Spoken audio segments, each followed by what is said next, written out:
우리의 모든 것들은 하나님의 자녀의 모든 것들은 항상 유익하게 만드십니다. 어떤 것이든지 간에 우리가 그런 믿음이 있어야 돼요. 우리가 찬양할 때 이렇게 오늘 좀 틀렸잖아요. 그 제가 지난번 아까 말씀드린 것처럼 틀리는 거에 대해서, 잘못하는 거에 대해서, 완벽하게 하지 못하는 거에 대해서 우리가 자유로울 필요가 있습니다. 그리스도 안에서 자유로울 필요 있어요. 혹시 알아요? 자꾸 틀리는 걸 우리가 이 반주자가 지금 영상으로 보고 있을 건데, 야, 교회 빨리 가야 되겠다 이럴 줄 알아요? 그렇죠? 항상 뭐든지 야, 이거 자꾸 안 되겠다 이래서 마음이 바뀌어가지고 영상 보고 있냐, 하영아? 아유, 그래 주님이 더 어떻게 하지, 주님이. 그래서 좀 더 있다 올라 그랬는데 안 되겠네, 이렇게 마음이 바뀔 줄로 어떻게 알겠어요, 그렇죠? 그러니까 모든 것을 협력하여 하나님의 자녀에게는 선으로 유익하게 인도하신다는 것을 믿는 여러분 되기 원합니다. 그래서 항상 모든 거에 여러분 묶임 받지 말고 자유하기를 원합니다. 그래서 제가 다음 주에 설교를 그런 설교를 좀 마음에 품고 있어요. 정말 우리가 신앙생활이라는 게 어떤 거야 되는지, 뭐든지 잘해야 되고 그런 건지, 그런 게 아니라는 거죠. 그래서 다음 주에도 은혜를 기대하시며 함께 말씀을 나눌 수 있기 바랍니다. 여러분, 예수님은 이 땅에 오셔가지고요, 정말 수많은 기적을 행하셨어요. 병든 자를 고치고 죽은 자를 살리고, 그리고 문제 있는 사람들, 또 귀신 들린 사람들, 온갖 수많은 사람들의 기도 응답까지도 주님은 다 응답하셔서 그들이 경험했습니다. 이런 예수님이 진짜 여러분의 구주가 되시기를 원합니까? 예수님이 이 모든 세상의 주인이심을 여러분이 믿습니까? 그렇다면 여러분의 삶에서 예수님이 경험되기를 주님의 이름으로 축원합니다. 여러분, 우리가 예수를 믿고 있는데, 예수님을 섬기고 있고 예수님을 따르고 있는데 그 예수님을 경험하지 못하고 있다면 우리의 신앙은 흔들릴 수밖에 없습니다. 진짜 하나님이 계시나? 진짜 예수가 있는 건가? 그분이 정말 나의 구주가 되고 나의 모든 것을 책임지시는 분이 맞는가? 이런 의심을 할 수밖에 없다는 것입니다. 그래서 우리가 기적을 경험하고 기도 응답이 경험되고 삶이 변화되는 것을 경험하는 것은 너무나도 중요하다고 하는 것이죠. 우리가 기도하지만 이 기도 응답을 경험하지 못한다면, 하나님의 그 역사하시는 것이 우리 삶에서 경험하지 못한다면, 내 남편과 내 자녀와 내 삶을 바꾸는 하나님을 경험하지 못한다면 우리의 믿음은 언제든지 흔들릴 수밖에 없다고 하는 거예요. 성경 말씀이 사실인 것을 경험해야 우리가 강하게 설 수 있고, 나 혼자 있을 때에도 신앙을 지키며 살 수 있는 것입니다. 이게 없으면 교회 모여 있을 때는 믿음을 지키는데 혼자 있을 때는 믿음을 떠나게 되는 거예요. 예수님이 어떻게 하나님 아버지와 동행했는지, 어떻게 기적을 행하셨는지, 예수님이 사람들의 삶을 어떻게 바꾸셨는지를 배워서 우리도 그와 같이 똑같이 살아간다면 우리에게도 놀라운 기적을 경험할 수 있을 줄로 믿습니다. 그런데 왜 정작 나의 삶에는 기적이 나타나지 않을까요? 왜 내 남편과 내 자녀와 내 경제적 상황은 여전히 제자리 걸음을 하는 것처럼 그렇게 느껴질까요? 많이 버는 것 같은데 왜 생활은 넉넉해지지 않고 항상 그 자리에 머물까요? 오늘 성경 말씀이 그것을 우리에게 이야기해 주고 있습니다. 우리가 믿음으로 살지 않고 여전히 눈에 보이는 대로 살고 있기 때문이라고 성경은 말하고 있어요. 그렇다면 보는 삶과 믿음의 삶의 차이는 뭘까요? 성경은 의인은 오직 믿음으로 말미암아 산다고 이야기하고 있습니다. 그러면 믿음으로 산다는 말이 무슨 말입니까? 그걸 알기 위해서 그동안 우리가 믿음으로 사는 것에 대해서 계속 말씀을 전했습니다. 여러분이 예수 그리스도를 믿기 전의 삶은 어떤 삶이었는지를 돌아보십시오. 여러분이 하나님을 만나기 전에, 교회를 나오기 전에, 예수님을 만나기 전에 삶은 어떠한 삶이었는지를 한번 돌아보라는 거예요. 저는 초등학교 1학년 때 처음 교회 나갔어요. 그때 교회가 우리 동네에 처음으로 생겼어요. 전도사님이 산을 넘어서 그 산길을 막 기어서 그렇게 넘어왔대요. 그래서 교회를 개척했어요. 어렸을 때는 열심히 나갔죠. 뭐 성경학교도 맨날 하고 뭐 하여튼 교회에서 열심히 살았어요. 그리고 커서 진짜 변화가 되기 시작했어요. 청년이 되어서 제가 신앙생활을 다시 시작하고 청년이 되어서 본격적으로 하나님을 만나는 그런 일들이 있었습니다. 진짜 예수님을 만났어요. 그럼 내가 청년 되기 이전의 삶은 무슨 삶이었죠? 하나님을 진짜 만나고 예수님을 진짜 경험하기 이전의 삶은 뭐였어요? 성경은 그 전의 삶은 믿음으로 살아가는 것이 아니라 눈에 보이는 대로 살아가는 삶이었다고 말하고 있습니다. 오늘 본문 7절에는 이는 우리가 믿음으로 행하고 보는 것으로 행하지 아니함이로라. 우리가 예수를 믿기 이전에는 어떻게 살았습니까? 그동안에는 우리가 세상을 살아갈 때 보여지는 대로, 느껴지는 대로, 내가 경험되는 대로 그렇게 살아왔다는 거예요. 통장 잔고가 줄어들면 불안했습니다. 자녀가 방황하면 절망했어요. 몸이 아프면 끝났다고 생각했어요. 이것이 바로 보는 삶이라고 하는 것입니다. 교회는 다니지만 여전히 눈앞에 있는 현실만 보면 그렇게 보면서 10년을 다니고 20년을 다녀도 기적은 일어나지 않습니다. 하나님의 축복은 일어나지 않아요. 내 남편이 변화되지 않습니다. 눈앞에 보이는 환경은 사단이 우리를 흔드는 도구로 사용하기 때문이에요. 그러나 하나님이 역사하면 자녀들이 변하고 남편이 변하고 아내가 변하고 사업이 변합니다. 할렐루야. 우리가 예수 그리스도를 믿는다면 이제부터 믿음의 삶을 살아야 되지 않겠습니까? 내가 예수를 믿는다고 하면서 믿음의 삶을 살고 있지 않다면 그것은 믿음의 삶을 하고 있는 것이 아니라는 거예요. 그런데 왜 나에게는 하나님의 역사가 일어나지 않을까요? 우리가 믿음의 삶을 살지 않기 때문에 그러는 거예요. 우리가 믿음의 삶을 살기만 하면 하나님의 때가 되면 여러분의 가정생활에 변화가 일어날 것입니다. 자녀들이 변화가 일어날 것입니다. 남편에게 변화가 일어날 것입니다. 부모님에게 변화가 일어날 것이에요. 여러분의 건강에도 변화가 일어날 것입니다. 많은 사람들이 문제가 뭐냐 하면 말씀대로 그렇게 살아보지 않고 이미 안 된다고 결정을 해버린다는 거예요.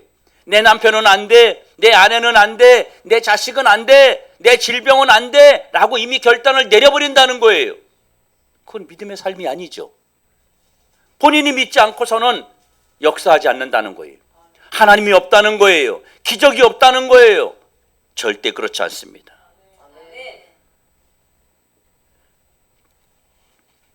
여러분, 그러나 우리가 예수 그리스도를 믿음에도 불구하고 보는 대로, 느끼는 대로, 경험하는 대로 산다면 우리는 어떤 것도 경험하지 못하게 되고 신앙의 매너리즘에 빠지게 될 것입니다. 그러면서 예수 그리스도를 믿어도 예수님의 이름으로 기도해도 응답이 없다고, 변하지 않는다고 사람들이 말합니다. 여러분, 믿음의 삶은 보는 대로, 느껴지는 대로, 경험되는 대로 사는 것이 아닙니다. 믿음이라고 하는 것은 하나님의 일하심을 믿고 하나님의 말씀을 믿는 것이 믿음의 삶인 것입니다. 여러분, 혼자 짙은 안개 낀 고속도로나 이런 도로를 한번 운전해 본 적이 있습니까? 밤에 컴컴한데 안개가 자욱해요. 정말 2, 3m 앞도 보이지 않을 정도로 안개가 자욱하게 껴있는 그런 도로를 달린 적이 있어요. 앞을 볼 수 없으니까 불안하죠. 차를 세울 수밖에 없고 달려갈 수가 없고 속도를 낼 수가 없습니다. 그러나 우리가 내비게이션을 켜면 그 내비게이션의 방향을 알려줍니다. 10m의 구부러진 길이 있습니다. 장애물이 있습니다. 이렇게 알려줍니다. 그러면 우리는 그것을 듣고 달려갈 수 있죠. 여러분, 믿음이라는 것은 바로 인생의 안개 속에서 하나님의 내비게이션인 약속의 말씀을 붙잡고 나아가는 것입니다. 캄캄하고 앞이 안 보이지만 그 하나님의 내비게이션 같은 약속의 말씀을 믿고 나가는 거예요. 그게 믿음입니다. 성경 인물 중에도요, 어떤 사람이 그랬냐면 아브라함이라는 사람이 그랬어요. 아브라함은요, 믿음의 삶을 살았다고 로마서에 이야기하고 있습니다. 로마서 4장 18절에서 22절에 있는 말씀을 우리 함께 자막을 보면서 읽어보도록 하겠습니다. 속도를 내지 않고 우리 천천히 같이 읽어보죠. 시작. 아브라함이 바랄 수 없는 중에 바라고 믿으니 이는 내 후손이 이가 되리라 하신 말씀대로 많은 민족의 조상이 되게 하려 하심이라. 그가 100세나 되어 자기 몸이 죽은 것 같고 사례의 태가 죽은 것 같음을 알고도 믿음이 약하여지지 아니하고 믿음이 없어 하나님의 약속을 의심하지 않고 믿음으로 견고하여져서 하나님께 영광을 돌리며 약속하신 그것을 또한 능히 이루실 줄을 확신하였으니 그러므로 그것이 그에게 의로 여겨졌느니라. 아브라함에게 보여지는 거, 느껴지는 거, 경험되는 것은 자신의 나이는 100세가 되었다는 거예요. 그리고 아내 사라는 이미 생리가 끊겼다는 겁니다. 아기를 낳을 수가 없어요. 지금 보이는 현실이 그래요. 그리고 환경이 그래요. 느낌이 그래요. 그런데 아브라함은요, 자기 몸이 살아있으나 죽은 것 같은 환경을 알고도 믿음이 약해지지 않고 하나님의 약속을 의심하지 않고 믿음이 견고해져서 하나님께 영광을 돌렸고 하나님이 그것을 이루실 줄 믿었다고 말합니다. 아멘. 여러분, 믿음은 내 환경을 보는 게 아닙니다. 아멘. 여러분, 자신을 보는 게 아닙니다. 아멘. 내 여건을 믿는 게 아니에요. 아멘. 하나님의 인하심을 보는 겁니다. 아멘. 약속하신 그분이 이루시는 것을 보고 믿는 거예요. 아멘. 하나님의 은혜를 보는 거예요. 아멘. 하나님의 선하심을 보는 겁니다. 아멘. 하나님이 나를 도와주실 것을 보는 겁니다. 아멘. 그것이 바로 믿음이라는 거예요. 아멘. 여러분, 구약 성경에 보면요, 구약 성경에 보면 너무나도 많은 기적들이 나타나요. 태양을 멈추기도 하고, 그렇죠? 그러나 많은 기적들 뒤에는요, 많은 사람들의 죽음이 있었습니다. 우리가 잘 아는 노아 홍수 어떻습니까? 전 인류를 다 죽여버립니다. 누가? 하나님이요. 소돔과 고모라, 그 성 안에 있는 모든 사람들을 다 멸망시켜 죽여버립니다. 애굽의 장자, 그 애굽이란 큰 나라의 장자들을 다 죽입니다. 출애굽기 32장에 보면 금송아지를 세워서 모세가 시내산에 올라갔을 때 금송아지를 만들어 놓고 이게 하나님이다 라고 했을 때 모세가 내려와서 진노하고 레위 백성들을, 레위 지파 사람들을 통해서 반대편에 섰던 사람들을 다 죽여버렸습니다. 그때 죽은 사람들이 3,000명이 넘습니다. 여러분, 이런 하나님을 사람들은 이렇게 말합니다. 무서운 하나님이라고, 두려운 하나님이라고. 하나님의 사랑이 많으시다며요. 하나님은 사랑의 하나님이라면서요. 그런데 이렇게 잔인해요? 저 이 소리 진짜 많이 들었습니다. 하나님 왜 이렇게 사람들을 다 죽여요? 다 용서하면 안 되는 거예요? 제가 청년 때도 이런 얘기를 참 많이 듣고 살았습니다. 사람들이 그런 질문을 너무 많이 합니다. 그런데 구약의 하나님은 그랬지만 신약의 하나님은 안 그러세요. 지금도 안 그러세요. 자, 보세요. 어떤 분은 구약 성경에 보면 왜 하나님이 사람을 그렇게 많이 죽이는지 막 의구심을 갖습니다. 하나님은 왜 그러냐면, 왜 구약의 하나님은 그렇게 움직이실 수밖에 없냐면, 하나님은 사랑의 하나님이기도 하지만 공의의 하나님입니다.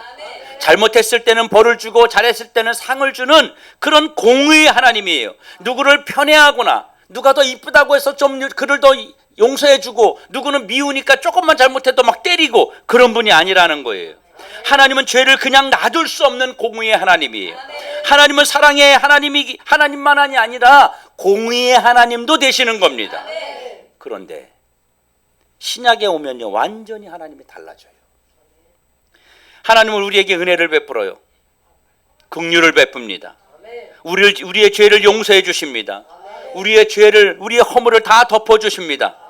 정말 말도 안 되게, 야, 저런 인간은 죽어야 돼, 저런 인간은 진짜 이 세상에 없어져야 돼, 그런 사람들조차도 하나님은 은혜를 베풀기 원하십니다. 왜 그러실까요?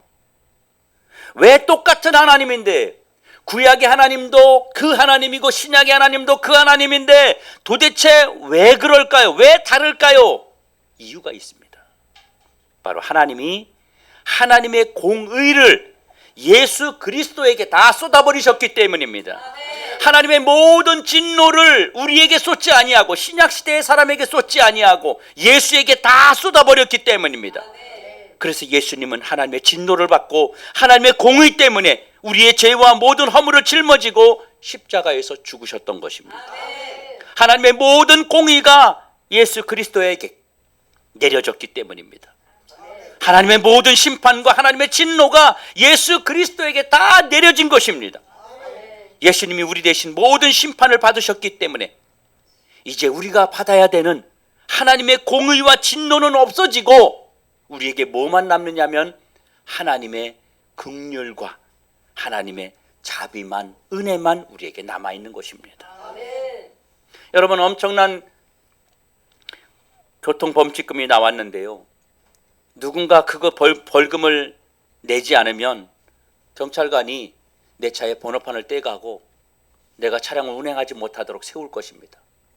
그런데 그 비용을 누군가 다 지불했다면 경찰은 밖에 서 있어도 내 차를 잡을 수가 없습니다. 여러분, 이제 하나님은요, 우리를 보실 때 죄인으로 보지 않습니다. 저와 여러분을 죄인으로 보는 것이 아니라 은혜 베풀 자로 그렇게 보십니다. 야, 저 사람은 소망이 없어, 그렇게 세상 사람들이 말해도 예수님 때문에 내가 저 사람을 변화시킬 거야, 내가 저 성도를 일으켜 세울 거야 라고 주님은 말씀하고 있는 것입니다. 여러분의 자격 때문이 아니라 바로 예수 그리스도의 공로 때문인 줄로 믿으시길 축원합니다. 우리가 하나님의 축복을 받고 하나님의 공의를 받기 위해서는 그럼 어떻게 해야 되겠어요? 예수님 앞으로 나아가야 되는 거예요. 그래서 예수를 믿어야 되는 겁니다. 왜냐하면 우리는 하나님의 공의 때문에 죽어야 되고 멸망받아야 되는데, 하나님은 우리가 죽어야 되고 멸망받아야 되는 모든 진노를 예수님에게 내리셨기 때문에 우리가 반드시 예수님을 믿어야 하나님의 공의와 진노를 받지 아니하고 구원과 영생을 얻게 되는 것입니다. 예수님 때문에 우리가 하나님의 은혜를 받게 된 것입니다. 하나님의 공의를 받게 된 것입니다. 그래서 하나님은 우리에게 은혜 베풀기를 원하신다고 성경은 말하고 있습니다. 우리는 아이고 저런 진짜 소망도 없는 놈 라고 말할지 모르지만 하나님은 그에게도 은혜 베풀기를 원하십니다. 그를 변화시키기 원해요. 누구 때문에요? 예수 그리스도 때문에 그렇습니다. 그래서 예수 그리스도 안에서 하나님은 우리를 오늘도 우리에게 은혜를 베풀기를 원하시는 분인 줄로 믿으시길 축원합니다. 여러분, 자신을 바라보지 마십시오. 내 자신을 바라보면 실수투성이고, 저도 얼마나 실수 많이 하는지 몰라요. 실수 해놓고 후회하고 어떨 땐 말도 실수하고 막 행동도 실수하고, 뭐라고 얘기하면 진짜 이렇게 막 쥐구멍 들어가고 싶을 정도로 그래요. 그런 것들도 하나님이 다 나에게 은혜를 베풀기 원하십니다. 내 자신을 보지 말고 하나님은 예수 그리스도를 보고 우리에게 기회를 주시고 은혜를 베푸시는 것입니다. 성경에 나오는 수많은 사람들은 다 예수 그리스도의 은혜를 경험한 사람들이에요. 성경은 아브라함이 예수를 봤다고 말합니다. 구약의 선지자들이 예수 그리스도를 봤다고 성경은 말합니다. 그래서 그들에게 하나님의 은혜가 내린 거예요. 여러분이 하나님 앞에 나갈 때 예수 그리스도의 은혜를 붙들기를 원합니다. 아브라함은 하나님의 은혜를 믿었어요. 하나님의 긍휼을 믿었어요. 하나님의 약속을 믿었어요. 아브라함은요, 현재 자기 앞에 있는 환경을 바라본 것이 아니었습니다. 하나님의 일하심을 봤어요. 이미 자신은 나이가 많은 할아버지가 됐어요. 자신의 아내는 이미 생리가 끊겼어요. 아기 낳을 수 있는 가능성이 전혀 없어요. 그런데 하나님이 계속 자식을 주겠대요. 그것도 한 명이 아니라 하늘의 별과 같이 바다의 모래와 같이 너의 자손을 주겠다고 말씀합니다. 근데 그전에는 안 믿었어요. 근데 아브라함이 자신의 환경을 본 게 아니었습니다. 눈을 열어서 현재의 자기의 환경을 본 것이 아니라 하나님의 일하심을 받고 하나님의 기적을 보았습니다. 그렇기 때문에 그가 끝까지 믿음이 소멸되지 아니하고 믿음 있는 삶을 살았던 것입니다. 아브라함은 생각했습니다. 하나님이 나에게 은혜 베푸실 거야. 하나님은 기적을 베푸실 거야. 하나님은 능력을 나에게 베푸실 거야. 그걸 믿고 그것을 바라보았습니다. 여러분, 우리가 삶을 살면서 이런 믿음이 있어요. 우리가 이 현대 시대를 살아가면서 저에게도 그런 생각이 있었어요. 우리 교회 근처에 있는 저 그린벨트 땅을 좀 사놓으면 이게 때가 돼서 이게 아파트가 들어서고 그러면 값이 오를 텐데. 여러분 그런 생각 안 해보셨어요? 해봤죠. 돈은 없어도 해보죠. 그렇죠. 없어도 해봐. 우리는 없어도. 또 이쪽에 빌라를 하나 사놓으면 이게 또 여기 이 지역이 재개발된다 그랬었는데 재개발되면 값이 좀 오를 텐데. 이런 생각을 가지고 우리가 사기도 합니다. 그런데 여러분의 그 기대가, 그럼 여러분의 그 믿음이 사실 깨질 때가 많습니다. 결혼도 마찬가지잖아요. 이 사람하고 결혼하면 행복할 거야. 이 믿음이 깨질 때가 많습니다. 안 깨졌어요? 혹시 여러분이 결혼하실 때 이 사람, 이 신랑감은 진짜 못된 놈이야, 나쁜 놈이야, 정말 구제할 수 없는 사람이야, 내가 이 사람을 좀 구해줘야지, 그래서 결혼했어요? 아니죠. 괜찮은 남자, 괜찮은 여자라고 생각해서 결혼했잖아요. 그런데 그 생각이 계속 맞던가요? 그렇지 않을 때가 너무 많잖아요. 그러나 예수님 안에는요, 이 모든 사람의 소망이 있습니다. 왜요? 하나님은 우리 가정을 변화시키십니다. 내 남편을 내가 결혼하기 전에 생각했던 그 사람으로 만들어주시는 분입니다. 내가 결혼하기 전에 처음에 생각했던 내 아내로 만들어주시는 분이에요. 우리는 자녀를 낳기 원해서 기도합니다. 자녀를 낳기 원해요. 하나님, 아들을 주세요, 딸을 주세요. 우리 하영이도 애를 주세요. 우리 창훈이 자식을 주세요. 막 기도했어요. 그래서 하나님이 주셨어요. 근데 이제 키우다 보면 알겠지만 자식이 없을 때가 더 낫겠다는 생각이 들 때가 있어요. 속색이고 힘들고 하면 없는 것이 낫겠다는 생각이 들 때가 있어요. 우리의 생각은, 우리의 계획은 다 무너질 때가 많습니다. 그러나 우리 삶에 변화가 됩니다. 놀라운 기적이 나타납니다. 왜요? 하나님은 우리에게 뭘 베푸시길 원하세요? 은혜 베푸시길 원하는 분이십니다. 그런데 많은 사람들은요, 은혜 베푸시는 하나님을 경험하지 못해요. 그걸 경험하지 못하니까 우리의 신앙이 성장하지 못하고 꾸준하게 하나님을 향해서 달려가지 못하고 중간에 포기해버리는 사람들이 많아요. 그래서 어떤 사람은 천주교로 간다, 어떤 사람은 불교로 간다, 어떤 사람은 이런 사람들이 생기게 되는 거예요. 진짜 하나님을 만나지 못해서 그런 거예요. 진짜 하나님을 만나면 절대로 그럴 수가 없습니다. 도대체 왜 그럴까요? 왜 예수님 앞에 나온 모든 사람들이 변화를 경험할까요? 왜 죄를 용서받고 마음의 변화를 가져오고 기적을 경험하고 치유를 경험하고 귀신이 떠나가고 왜 그랬을까요? 예수님께 많은 문제 있는 사람들이 찾아왔습니다. 예수님 앞에 모든 질병 가지고 있는 사람들이 찾아왔습니다. 수많은 절망하는 사람, 삶의 절망을 가지고 있는 사람들이 찾아왔습니다. 이 세상의 방법으로는 불가능한 사람들이 예수님을 찾아왔어요. 그런데 예수님은 그 사람들이 지금 겪고 있는 삶의 문제, 지금의 형편을 본 것이 아니었습니다. 그럼 뭘 봤어요? 하나님의 일하심을 보았습니다. 예수님도 그 사람에게, 저 병자에게, 저 보잘것없는 사람에게 하나님이 일하실 것을 보았습니다. 그랬기 때문에 치유할 수 있었던 거예요.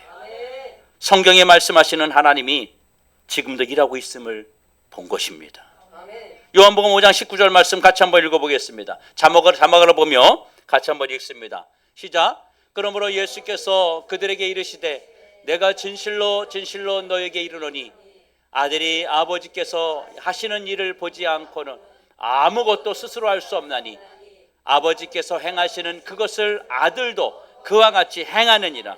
예수님은 하나님이 행하시는 것을 봤어요. 그랬기 때문에 그 믿음을 가지고 아버지가 행할 것을 믿고 나아간 것입니다. 요한복음 5장 17절에 또 이렇게 말합니다. 같이 한번 읽어보죠. 시작. 예수께서 그들에게 이르시되 내 아버지께서 이제까지 일하시니 나도 일한다 하시매.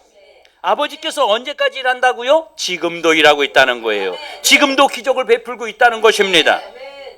요한복음 5장 20절에 이렇게 말합니다. 시작. 아버지께서 아들을 사랑하사 자기가 행하시는 것을 다 아들에게 보이시고 또 그보다 더 큰 일을 보이사 너희로 놀랍게 여기게 하시리라. 하나님 아버지가 행하시는 일을 보여주시면 사람들이 놀라는 거예요. 여러분이 하나님을 만나게 되면 하나님의 계획을 보여주십니다. 하나님의 뜻을 보여주십니다. 여러분의 미래를 보여주고 여러분 자녀의 미래를 주님이 보여주십니다. 아브라함이 그랬어요. 아브라함은 100세가 됐어요. 그의 아내는 90세가 되었어요. 아이를 낳을 수 없었어요. 어떻게 할머니가 생리가 끝났는데 아이를 낳겠습니까? 그런데 아브라함은 하나님의 약속을 보고 그 약속을 믿었습니다. 이것이 기적을 일으키는 비밀입니다. 여호와의 말씀은 불가능한 것이 없습니다. 여러분이 기도해도 왜 응답이 안 되는지 아세요? 그걸 안 믿기 때문이에요. 믿음의 기도가 응답이 되는 거지 믿지 않고 기도하는 것은 아무런 응답이 안 되는 겁니다.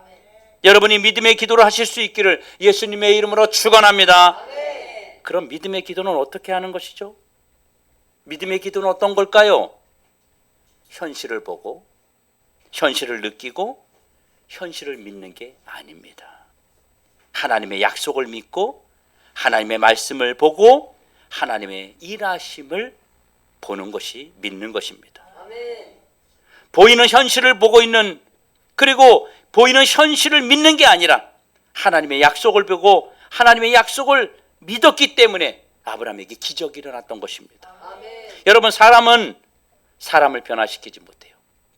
사람은 자기 자신도 변화시키지 못합니다. 자기 마음도 변화시키지 못합니다. 자기 자녀도 변화시키지 못해요. 환경을 변화시킬 수도 없어요. 그러나 오직 하나님만이 변화시키는 것입니다. 하나님만이 우리의 환경을 변화시키는 분이십니다. 그렇다면 어떻게 해야 실제적인 변화가 일어날까요? 우리에게 실제적 변화가 일어나야 되잖아요. 진짜 변화를 우리가 경험해야 되잖아요. 현실을 보면 안 됩니다. 절대로 현실을 보지 마십시오. 그리고 안 되는 걸 보면 안 됩니다. 상황을 보면 안 돼요. 그걸 보면요, 우울이 찾아와요. 절망이 찾아오고 좌절이 찾아오고요, 낙심이 찾아오고요, 그리고 자살하고 싶고요, 죽고 싶은 그런 생각이 자꾸 드는 거예요. 안 되는 걸 보니까. 그러나 하나님의 일하심을 보고 하나님의 약속의 말씀을 보고 하나님의 은혜를 믿고 하나님의 긍휼을 믿고 하나님의 자비를 믿으면 기적이 일어나는 겁니다. 소망이 일어나는 거예요. 그래서 우리에게 담대함이 생기는 겁니다. 내 현실을 현재 내가 보고 느끼고 경험되는 것을 바라보면 움츠러들어요. 그런데 하나님의 일하심을 보면 담대해진다는 거예요. 시편 23편 4절은 이렇게 말합니다. 같이 한번 읽어볼게요. 내가 사망의 음침한 골짜기로 다닐지라도 해를 두려워하지 않을 것은 주께서 나와 함께 하심이라. 주의 지팡이와 막대기가 나를 안위하시나이다. 여러분, 사망의 음침한 골짜기 같은 현실을 보지 말고 나를 안위하시는 주님의 지팡이의 권능을 보라는 거예요. 지금 상황은 죽을 위기예요. 절망의 위기, 좌절의 위기예요. 낙심의 위기예요. 죽을 것 같고 정말 미칠 것 같아요. 그걸 보면 진짜 미치는 거예요. 그걸 보면 진짜 우울이 찾아오고 절망이 찾아오고 낙심이 오는 거예요. 그런데 다윗은 어떻게 했습니까? 그걸 본 것이 아닙니다. 하나님의 일하심을 봤습니다. 하나님의 역사하심을 봤어요. 하나님의 구원하심을 봤어요. 주님의 능력의 막대기를 봤어요. 지금 현재 음침한 그 골짜기를 본 것이 아니라 주님의 능력의 지팡이를 받기 때문에 일어설 수 있었던 것입니다. 그분이 기적을 베푸는 걸 봤어요. 여호와의 선하심을 봤습니다. 그분이 도와주시는 걸 봤어요. 그걸 바라봤다는 거예요. 그래서 하나님 앞에 그가 나아갔습니다. 그랬더니 기적이 일어난 거예요. 여러분, 그럼 하나님은 언제 일하실까요? 우리가 하나님을 보고 믿을 때 일하시는 거예요. 오늘도 하나님은요, 하나님의 능력을 믿어주는 사람을 찾고 계십니다. 그 사람에게 응답해주고 기적을 베풀기 위해서 하나님의 능력을 믿어주는 사람을 찾고 있습니다. 우리 더드림교회 모든 성도들이 하나님이 찾으시는 그런 성도가 여러분이기를 주님의 이름으로 축원합니다. 하나님은 그냥 일하지 않아요. 하나님을 믿는 사람을 통해서 일하시는 겁니다. 하나님은 믿는 사람을 통해서 일하는 거예요.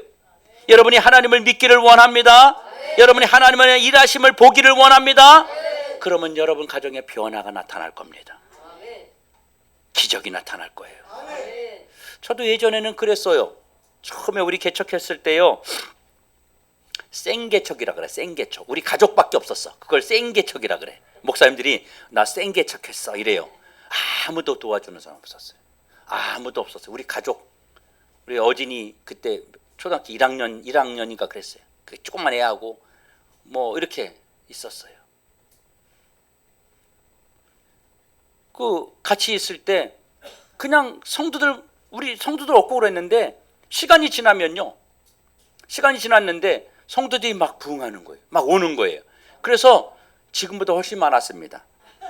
훨씬 많았어요. 50명이면 넘게. 나중에 그 코로나 때 의자가 부족해서 남들은 의자를 줄일 때 우리는 의자를 막 사갖고 왔어요. 그래서 이 의자 파는 그 사장님이 그랬어요. 참 희한하네, 목사님 교회는. 딴 사람들은 중고로 막 내놔요, 의자를. 자리가 남는다고. 근데 목사님은 자리가 부족하다고 사가네요, 그랬어요. 그때 기분이 너무 좋더라고요. 막 뭔가 이루어지는 것 같더라고요. 근데 코로나 딱 오면서 교회에 코로나가 한번 탁 퍼지니까 갑자기 이 사람 저 사람 쭉 빠지더니 막 문제가 생기기 시작했어요. 그랬더니 막 우울한 거예요. 낙심이 오는 거예요. 좌절이 되는 거예요. 실망감이 막 오는 거예요.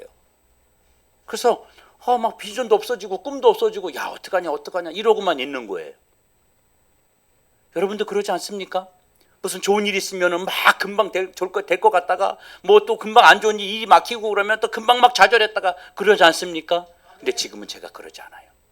누가 오고 안 오고에 대해서, 누가 온대요, 목사님 누가 오늘 못 온대요, 이런 거에 대해서 신경을 쓰지만 개의치 않습니다. 개의치 않아요. 여러분, 설교 나오기 전에, 예배 시작하기 전에 저 사무실에 혼자 서서 계속 기도합니다. 동서남북으로 인사합니다. 반갑습니다, 어서 오십시오. 반갑습니다, 어서 오십시오. 혼자. 누가 보면 미친 사람이지. 근데 미친 사람이든 말든 뭐예요? 내가 마음이 진짜 믿음이 그러니까 반갑습니다. 동서남북을 살고 내가 다 인사합니다. 어서 오십시오. 그러면서 영혼들이 몰려옵니다. 우리 성도들 몰려옵니다. 계속 기도합니다. 지금은 뭘 보는 거예요? 현실을 보는 게 아닙니다. 지금의 우리의 모습을 보는 게 아닙니다. 이 교회가 좁아집니다. 지금도 좁긴 한데 좁아집니다. 성도들이 몰려옵니다. 저는 그걸 바른 거예요. 그러니까 누가 오고 안 오고 뭐 이런 거에 대해서 일희일비하지 않는 거예요. 마음이 낙심하지 않는 거예요. 그래도 더 힘이 있는 거예요. 왜요? 하나님의 일하심을 보기 때문입니다. 그런데 여러분, 다 사정이 있겠지만 큰 그림으로 보면요, 누가 성도들이 교회를 못 오게 할까요? 사탄이 하죠. 그럼 누가 사람들에게 교회를 오고자 하는 마음을 줄까요? 하나님입니다. 그러면 하나님은 우리가 누구를 보고 믿기를 원할까요? 사탄일까요? 하나님일까요? 하나님이죠. 여러분, 내가 보고 믿는 것에 역사가 있는 것입니다.